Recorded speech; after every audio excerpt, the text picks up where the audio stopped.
Mesdames, Messieurs, soyez les bienvenus à cette présentation. Pour les parents des élèves de 9e année, bienvenue aussi à vous, chers élèves, si par hasard vous suivez cette présentation. Je suis content de pouvoir mettre à disposition cette présentation pour les parents, bien entendu, qui n'ont pas pu nous rejoindre mardi dernier. Le but de cette présentation, de la soirée de l'autre soir, c'était de faire plus ample connaissance avec les parents des élèves de 9H. Il est vrai que lorsque les élèves étaient en 8H, nous n'avons pas pu déjà vous réunir dans notre école ou ici à l'Aprila. Donc c'est avec plaisir qu'on a pu faire cette séance, ou en tous les cas, qu'on vous met à disposition cette présentation.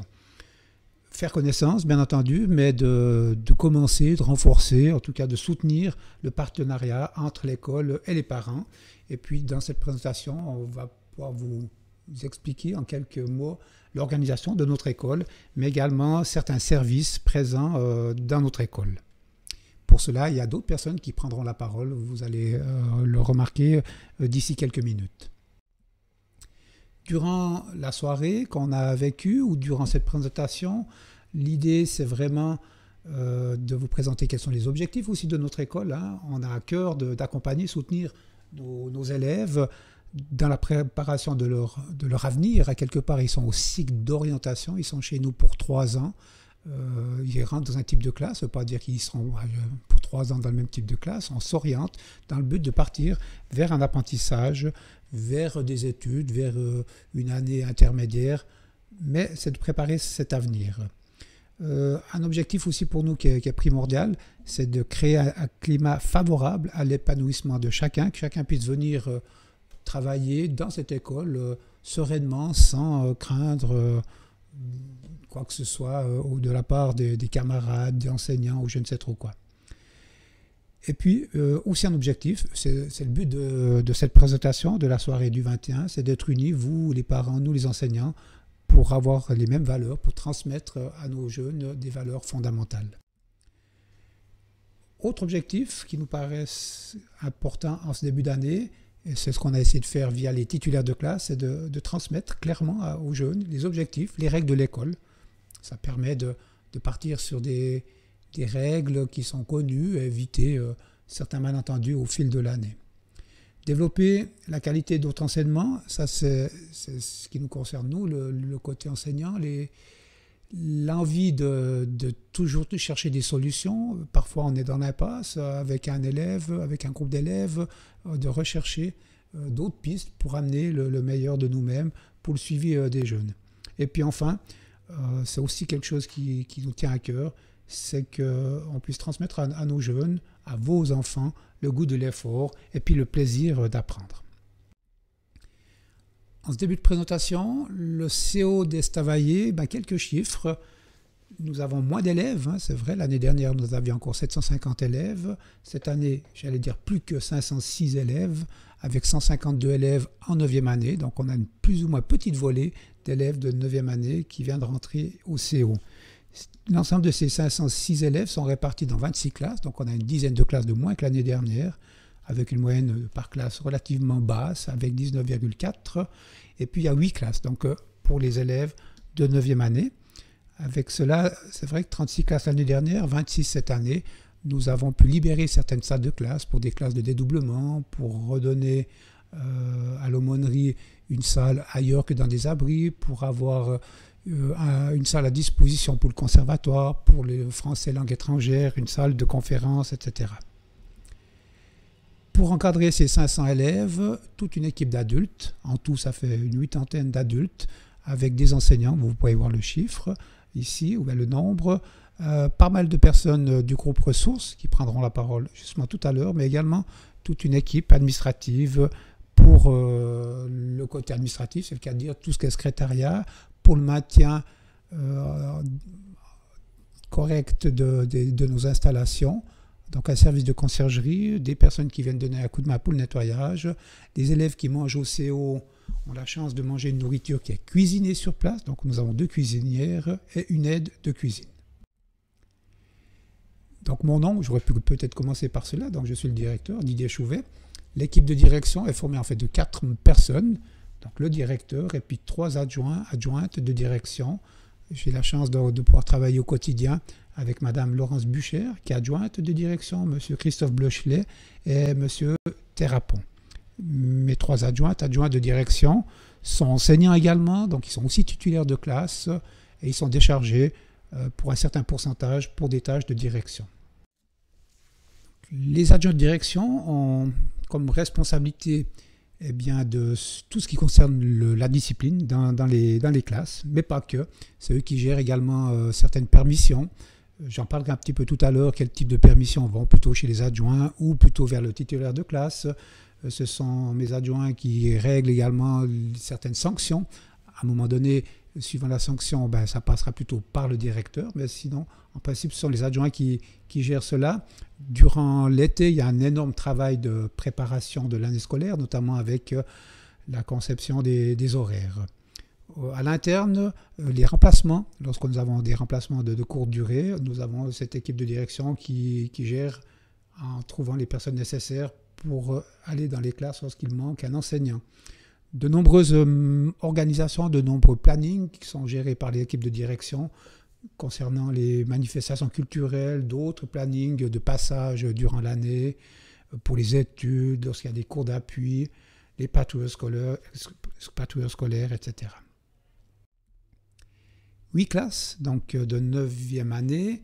Nous avons 3 classes générales, en tout 61 élèves. Puis là, je vous laisse découvrir les enseignants titulaires de ces 3 classes. Madame Pellegrinelli en 9D, Madame Frochot en 9E, puis en 9F, Madame Curti, qui va être remplacée par Madame Munier une fois que Madame Curti sera en congé maternité.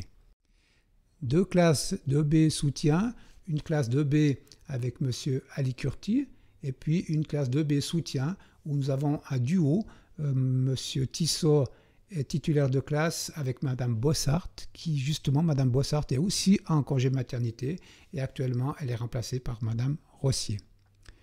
Et pour arriver à nos 8 classes, donc nous avons encore 3 classes pré-gymnasiales, donc une 60aine d'élèves, pas tout à fait, avec 3 titulaires de classe également, Madame Rode en 9A, Madame Hamann en 9B et Madame Ducret en 9C. Les titulaires, contrairement aux adjoints, ce sont vraiment les personnes directement responsables de la classe. Ce sont les personnes de référence pour vous, chers parents. C'est eux qui vont répondre à vos questions lorsqu'il y a une urgence, j'allais dire, ou en tous les cas, une question liée à ce qui se passe en classe. Donc, c'est eux qui sont responsables de l'organisation, du suivi, des bulletins de notes. Et puis, comme je l'ai dit, c'est les premiers contacts avec vous. Vous aurez l'occasion de les rencontrer, ces titulaires de classe, déjà en novembre, une fois que les premiers résultats de mi-semestre 1 seront connus. Voilà. Les titulaires de classe, en principe, ont donné leurs coordonnées à vos jeunes. Et puis, si vous n'avez pas eu l'occasion encore de les contacter, vous pouvez toujours le faire. Vous n'êtes pas obligé d'attendre, bien sûr, le mois de novembre. Mais contrairement aux primaires où souvent il y a un enseignant, voire un deuxième enseignant, parfois il y a des duos en 7, 8 tâches. Ici au CO, il y a le titulaire qui a peut-être 6, 7, 8, 9 heures avec les élèves, mais sur les 35 unités, vous imaginez bien qu'il y a encore passablement d'autres enseignants qui interviennent dans la classe. Il peut y avoir jusqu'à 8 ou 9 enseignants par classe. Alors, il est évident que chaque enseignant est responsable de sa discipline, du bon déroulement du cours et de la transmission de la matière par rapport à sa discipline. Donc, ce sont vraiment des personnes de référence. Si vous avez une ou l'autre question, on imagine si la titulaire est prof de français et d'allemand, puis que c'est une question liée aux mathématiques, vous avez meilleur temps de vous adresser directement à l'enseignant concerné. Si vous n'avez pas ces coordonnées, là, vous pouvez passer par la titulaire ou par le secrétariat. Et puis là, on vous donne les coordonnées, c'est-à-dire l'adresse mail, ou sinon, on demande à l'enseignant simplement de vous rappeler. Bonjour, alors nous allons maintenant vous présenter le groupe ressources de notre école. Alors le groupe ressources de notre école est composé de différents professionnels. Il y a l'orientation professionnelle, la psychologie scolaire, l'aumônerie, le miroir, la logopédie et la médiation. Tous ces services, en fait, le point commun qu'ils ont, c'est qu'en fait, ils vont accompagner les jeunes de notre école, offrir un soutien. Et puis, il y aura vraiment un esprit de collaboration entre tous ces services. On met aussi, chaque professionnel aussi met en avant le non-jugement et la bienveillance.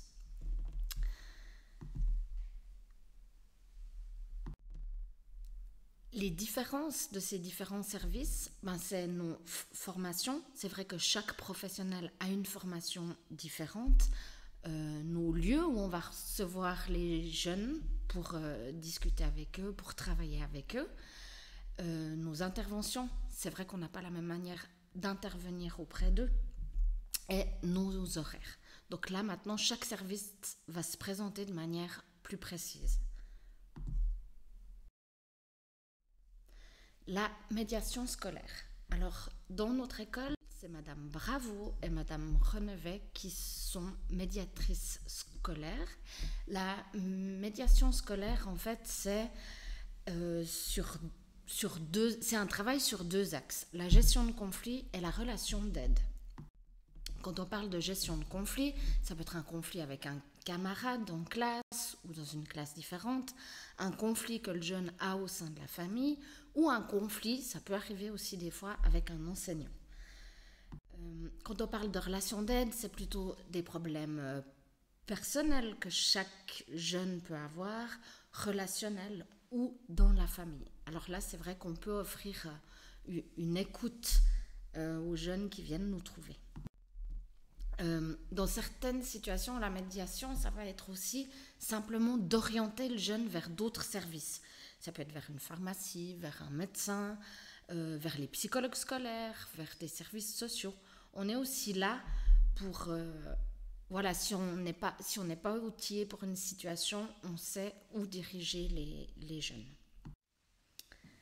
Voilà, et pour finir, la manière dont il faut s'y prendre pour nous contacter, la manière la plus facile, ce sera de nous envoyer un mail à l'adresse que vous voyez ci-dessous, ou alors un appel au secrétariat de l'école, dire que vous aimeriez un rendez-vous avec une médiatrice, ou aussi par le titulaire de classe de votre enfant, qui peut très bien faire le lien et puis nous dire que vous aimeriez un rendez-vous.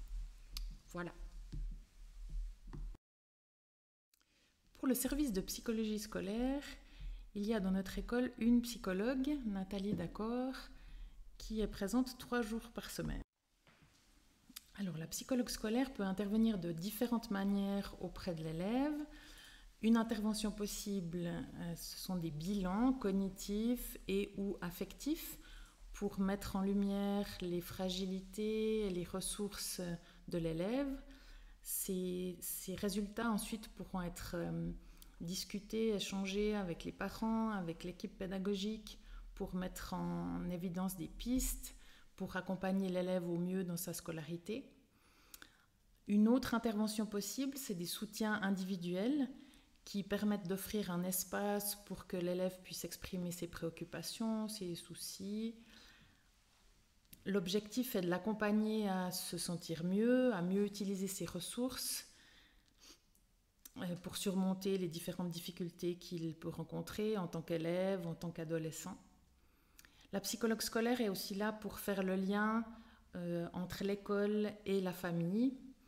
Elle collabore aussi avec les autres services de l'école et différents services extérieurs à l'école. Ce sont les élèves qui peuvent venir directement demander de l'aide auprès de la psychologue.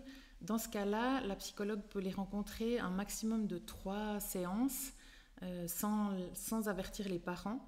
Et puis si ça dépasse 3 séances, alors il y a la nécessité d'avoir l'accord des parents pour pouvoir poursuivre une aide. Et dans ce cas-là, la psychologue prend contact directement avec les parents. Elle est bien sûr aussi à disposition des parents qui peuvent la contacter par téléphone, vous voyez le numéro en bas de la slide, ou par mail. Et puis aussi à disposition des enseignants qui peuvent lui parler d'élèves pour qui ils se font du souci. Les jours de présence sont les mardis, mercredis et jeudis. Merci pour votre attention. Bonjour à tout le monde, je m'appelle Caroline Neve-Grisel, je suis travailleuse sociale en milieu scolaire, un lieu qu'on appelle aussi le miroir dans le cadre du CO. Le travail social en milieu scolaire est un soutien pour les élèves dans des situations où les élèves ont des difficultés, qu'elles soient sociales, familiales, relationnelles, comportementales ou autres. Un soutien pour les enseignants, un soutien pour des classes avec des interventions auprès de certains élèves de la classe, auprès de la classe complète, pour les parents qui peuvent sans autre prendre contact et les différents acteurs du CO. Le but du travail social en milieu scolaire est d'encourager et guider la réflexion pour les élèves lors de comportements inadéquats. Ce sont des élèves qui sont généralement dirigés par la direction ou par les adjoints suite à des attitudes qui empêchent le bon fonctionnement de la classe quand les élèves sont sortis et envoyés chez les adjoints. Dans le but de soutenir les élèves lors de toute difficulté liée à la scolarité, à leur adolescence, aux relations sociales et familiales. Le but est également de favoriser le lien avec l'école, la famille, les camarades et d'aider et épauler toute personne à trouver des solutions efficaces. La présence du travail social en milieu scolaire est généralement du lundi au jeudi le matin, ainsi que le jeudi après-midi, où ce rendez-vous, il est possible de téléphoner ou de prendre contact via la boîte email.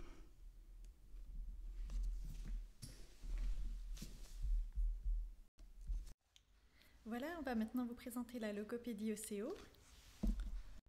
Nous sommes deux logopédistes, donc Élodie Corbat et Hélène Fritz-Heinrich. En tant que logopédiste, on s'occupe de tout ce qui concerne le langage et la communication. Donc on a tous les troubles du langage oral, du langage écrit ou du raisonnement logico-mat. Après on a un côté aussi un petit peu plus médical où on s'occupe de la déglutition et de la voix, typiquement chez les ados par exemple les troubles de la mue. Et puis ce qu'on peut proposer c'est des suivis avec les ados, soit en individuel, soit en groupe. Il y en a qui se font chaque semaine, il y a des suivis plus ponctuels, mais on est aussi là pour des conseils aux adultes ou aux enseignants ou aux parents ou aux autres intervenants. Et puis, on peut aussi proposer des bilans de langage. Du coup, voilà, nous sommes deux logos références pour le CO. Vous trouvez nos coordonnées sur le site du CO. C'est vraiment vers nous que vous pouvez vous tourner si vous avez des questions, des inquiétudes, voilà, pour n'importe quel questionnement. N'hésitez pas à venir vers nous. Par contre, nous sommes plus nombreuses comme logopédistes à Estavayer, puisqu'on est 18 logos dans l'équipe.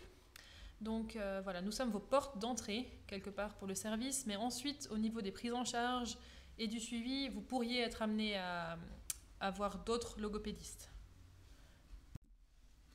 Voilà, n'hésitez pas à nous contacter pour toute question. Vous n'êtes pas obligé de donner votre nom, ça peut être fait aussi de façon anonyme avant une prise en charge ou quoi que ce soit. Donc il y a Hélène Fritz-Heinrich, vous voyez le mail ici dessous et le numéro de téléphone, et Élodie Corbat. Merci. Bonjour, je me présente, je suis Antonella Reggiani Lafassi et avec ma collègue Erika Lovis, nous animons les activités de l'aumônerie. L'aumônerie est un lieu d'écoute et de rencontre pour tous les jeunes, un lieu pour partager, jouer, méditer, construire et vivre ensemble des moments de joie au travers des activités, un lieu pour devenir solidaire avec ceux qui sont dans le besoin, un lieu de soutien et de confiance. Nos activités et les horaires de notre présence sont affichés au pavillon 4 et vous pouvez aussi le trouver dans la brochure que vous avez reçue en début d'année.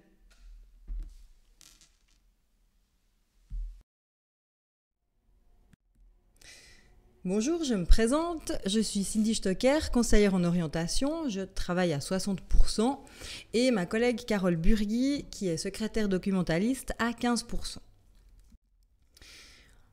Le but du service de l'orientation, c'est d'aider les élèves à choisir une voie professionnelle ou d'études. Votre enfant ou vous-même pouvez prendre un rendez-vous pour toute question qui concerne le choix professionnel ou d'études ou les voies de formation. C'est bien vous qui prenez rendez-vous, ce ne sera pas nous qui allons vous convoquer. Et puis du coup, l'orientation, c'est un service facultatif. Je vais en classe pour parler du choix professionnel, mais de manière plus générale que lorsqu'on a un entretien individuel.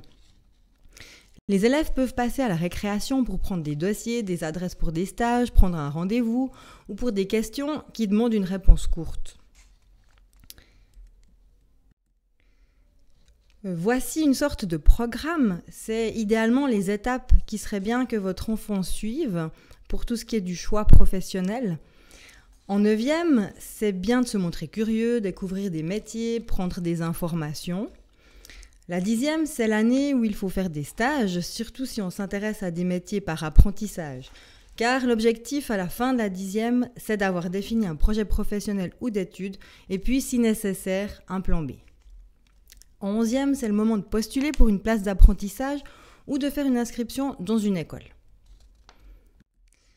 Là, vous voyez différents moyens d'information. Le site orientation.ch, qui est toujours la référence pour toutes les questions d'orientation. L'orientation de Fribourg a développé aussi un site qui est info-orientationfr.ch. L'orientation de Fribourg a aussi fait une chaîne YouTube où vous trouvez aussi des petits films qui vont présenter sur comment faire un stage, comment trouver une place d'apprentissage, également des conférences sur différents métiers par voie d'études. Et puis, il y a cette année Start, Forum des métiers, du 8 au 13 février à Forum Fribourg. Les élèves de 9e se rendent avec l'école, mais c'est toujours bien s'ils peuvent aussi y aller avec les parents, durant le week-end par exemple. L'orientation fribourgeoise se trouve sur les réseaux sociaux.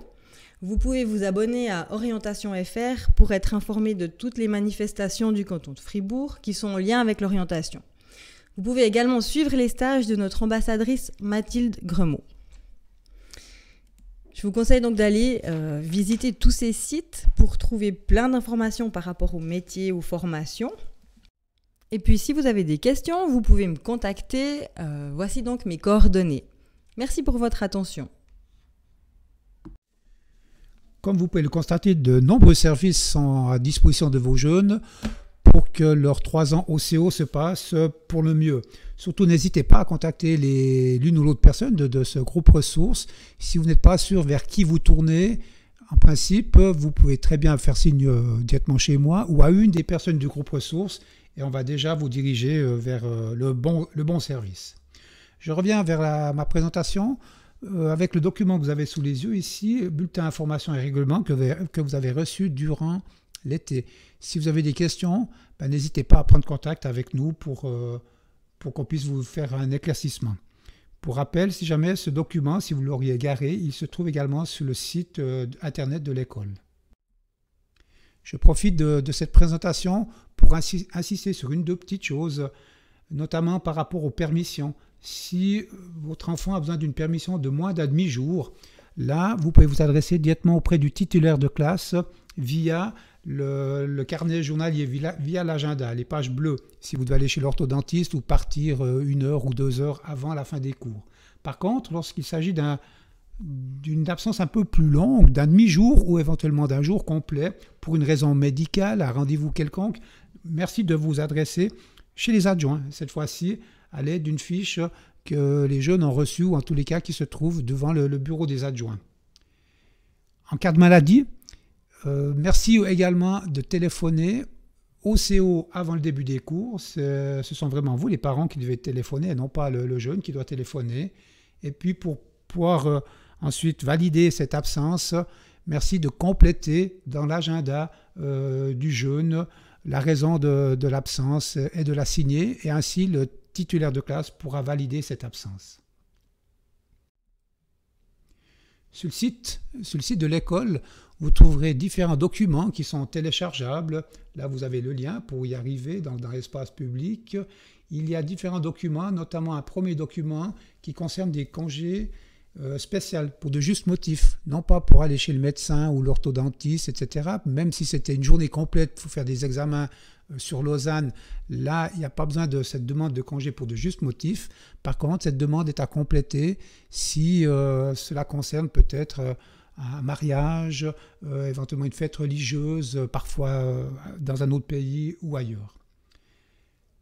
Si c'est nécessaire d'avoir une demande de soutien pour la logo, de la psychologie, de la psychomotricité, les formulaires se trouvent également sur le site de l'école. En principe, les personnes du groupe ressources vous aideront à remplir ces différents documents. Et enfin, s'il y a besoin de demander une demande de compensation des désavantages, là aussi le document se trouve sur le site de l'école. Mais là également, en principe, ces documents sont à compléter avec la logopédiste, par exemple, ou avec le titulaire de classe, suite à un réseau que vous auriez eu avec les enseignants. Mais ici, je voulais simplement préciser que ces documents se trouvent sur le site de l'école. Dans le bulletin information règlement, vous trouvez également des renseignements concernant les changements de type de classe. En ce début de 9e, il me semble important de clarifier quelles sont ces différentes possibilités. C'est vrai qu'un élève rentre peut-être en classe G, mais il peut très bien passer durant son cursus au CO en classe B ou pourquoi pas en classe PG. Donc, comme je l'ai dit précédemment, ce n'est pas figé pour 3 ans. Mais les changements de type de classe peuvent avoir lieu en principe au terme de chaque semestre. Donc, en 9e année, c'est à la fin du premier semestre ou à la fin janvier ou à la fin de l'année, donc au mois de juillet, pour passer en 10e, et la même chose en 10e, puis en 11e année. Donc, il y a ces changements possibles. Exceptionnellement, en 9e année, il se peut qu'un élève change de type de classe déjà à la mi-novembre, après la mi-semestre 1. Un changement de type de classe intervient après une analyse globale. C'est une réflexion vraiment soutenue avec l'équipe enseignante, pas seulement le titulaire, mais l'ensemble des enseignants de la classe, avec vous, chers parents. Donc, on va s'entretenir avec vous, avec votre enfant. Parfois, ce sera avec moi ou c'est avec le titulaire de classe. On regarde si ça fait sens, bien entendu. Puis ensuite, on regardera également les résultats scolaires. Pour cela, les 4 groupes qui sont déterminants, il y a le groupe A, qui est le français, le groupe B, les mathématiques, le groupe C, ce sont les langues 2, langue 3, c'est-à-dire l'allemand et l'anglais, et le groupe D, c'est le groupe histoire, géo, sciences. Et puis pour les élèves latinistes, les PG latinistes, la note de sciences sera remplacée ici dans ce groupe D par la note de latin. Puis une fois qu'on a fait cette analyse, au bout du compte, eh bien, c'est bien la direction de l'établissement, donc moi, qui devrait prendre une décision pour un éventuel changement de type de classe. Ces groupes A, B, C, D ont leur importance, bien entendu, pour avoir un certain nombre de points qui vous permettra l'un ou l'autre changement. Alors, si le changement est prévu plutôt vers un type plus exigeant, c'est-à-dire un élève qui est en classe B qui aimerait partir vers une classe G, un élève qui est en G pour aller vers une classe PG, dans ce cas-là, on va regarder si la somme des moyennes des 4 groupes est plus grand ou égal à 21. Donc, je vous rappelle, le groupe A qui est le français, le groupe B, les mathématiques, le groupe C, c'est langue 2, langue 3, et puis le groupe D, histoire, géo, sciences ou le latin pour les latinistes. Donc, on devrait arriver au minimum à 21 points pour faire un changement vers un type plus exigeant, et également, la note de français et de mathématiques doit être plus grand ou égal à 4. On ne peut pas avoir un 3,5 dans l'une de ces disciplines, puis faire un changement vers un type de classe plus exigeant. Et puis ensuite, dans cette analyse globale, je vais tenir compte également des autres disciplines qui ne sont pas dans les groupes A, B, C, D, pour que la moyenne générale soit bien entendu plus grande ou égale à 4. Et puis, je tiendrai compte également des capacités transversales, ça veut dire comment l'élève s'engage, son comportement, son application à la maison, à l'école, etc. Changement de classe vers un type de classe moins exigeant, ça veut dire un élève qui est en PG, qui pourrait passer en classe générale, ou un élève qui est en classe générale, qui pourrait passer en classe EB. Cela, je répète, ça peut se faire exceptionnellement à la mi-semestre 1 ou au mois de janvier, ou pourquoi pas à la fin de la 9e année. Alors, quelles sont les conditions pour qu'un élève change de type de classe, d'un type plus exigeant vers un type moins exigeant? Eh bien, on va tenir compte des moyennes, à nouveau, les groupes A, B, C, D. Et puis, si l'élève n'a pas 16 points, c'est une des conditions pour laquelle, en fait, l'élève changerait de classe. Et puis, on va regarder également la note de français et de maths. Donc si on a la note de français et de mathématiques, si les deux notes sont en dessous de 4, et peut-être l'élève peut avoir 17 points, mais avec 3,5 de français et 3,5 de mathématiques, dans ce cas-là, on envisage également un changement vers un type moins exigeant. Comme tout à l'heure, on va aussi prendre en considération l'analyse globale, c'est-à-dire on regardera la moyenne générale de l'ensemble des autres disciplines et puis les capacités transversales, comme expliqué précédemment. Comme déjà dit en introduction, nous souhaitons vraiment garder le lien entre vous les parents et nous l'école. Pour cela, différents canaux, différents moyens de communication, le bulletin, information et règlement que vous avez, le site internet, vous avez l'adresse ici une fois de plus. Merci de prendre note que ce site internet va être remanié, on va le refaire d'ici la fin de l'année ou au début de l'année suivante. Il sera tout neuf notre site internet. L'agenda, qui est un document officiel, hein, on souhaite que les élèves le gardent propre, cet agenda. C'est là que vous notez un certain nombre d'informations pour excuser un jeune. C'est aussi l'enseignant qui pourra vous faire passer un message. Donc, c'est un document officiel là, de l'école. Le carnet de bord, qui contient les épreuves regroupées par discipline, en fait, c'est un classeur rouge dans lequel l'élève doit ranger ou classer toutes les évaluations qu'il a faites durant le premier semestre, durant l'année, de façon à ce que vous puissiez les retrouver lorsque vous les contrôlez, les résultats, pourquoi pas, ou bien analyser avec un jeune ce qui aura été ou moins bien été dans une évaluation. Régulièrement, vous recevrez également un tableau provisoire répertoriant toutes les notes. Les enseignants vont imprimer ceci. Parfois, il est possible d'entente avec le titulaire de demander ces tableaux plus régulièrement. Mais en tous les cas, vous allez percevoir les premiers résultats qu'au mois de janvier, au semestre 1. Donc, des résultats scolaires vous seront donnés précédemment. Des bulletins, il y en aura plusieurs durant l'année. Les bulletins de mi-semestre, donc les premiers bulletins seront à la mi-novembre. Un deuxième bulletin de mi-semestre 2, c'est plutôt au printemps. Par contre, les bulletins scolaires, fin de semestre 1, c'est fin janvier. Et puis fin de semestre 2, ou bien plutôt bulletin annuel, là, ce sera au mois de juillet. Il y a également des feuilles qu'on imprime de temps en temps, les feuilles de suivi. Les feuilles de suivi regroupent l'ensemble des remarques qu'on pourrait bien faire sur une situation par rapport à un oubli de devoir, un comportement qui n'a pas été adéquat ou un oubli de matériel.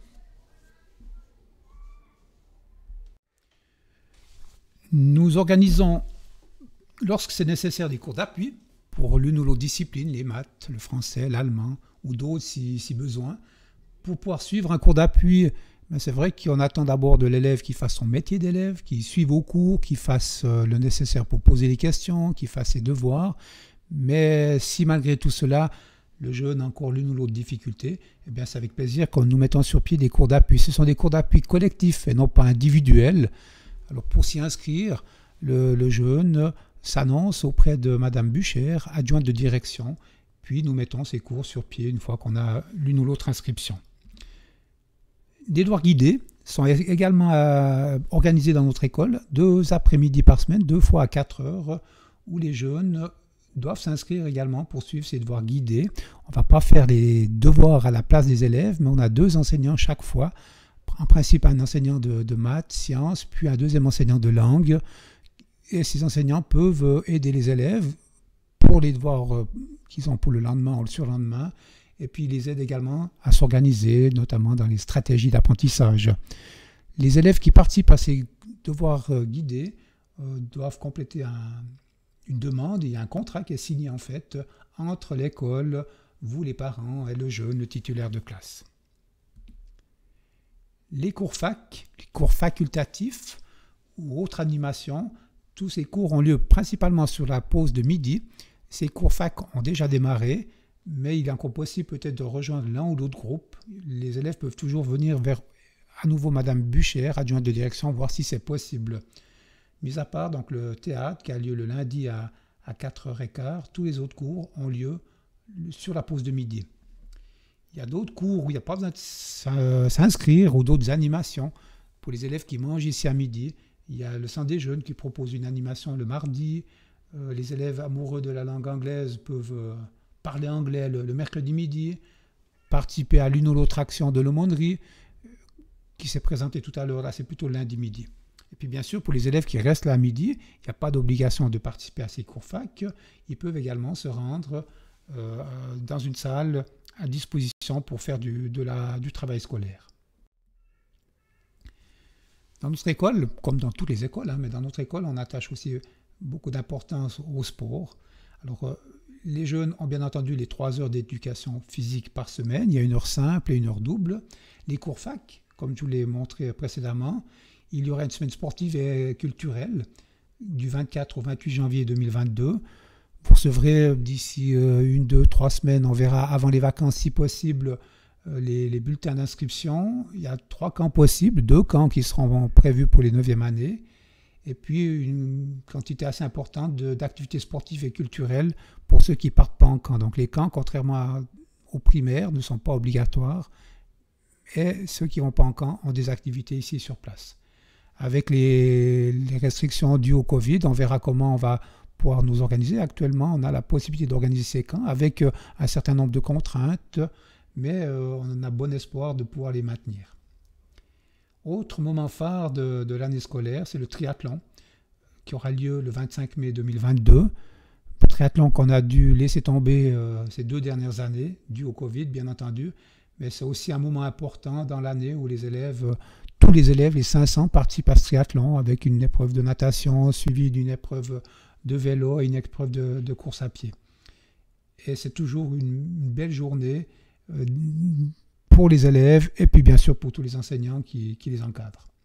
Pour les élèves de 9e année, ils vont pouvoir participer à différents concours, concours d'uni-hockey, la Coupe Crédit Suisse pour le foot.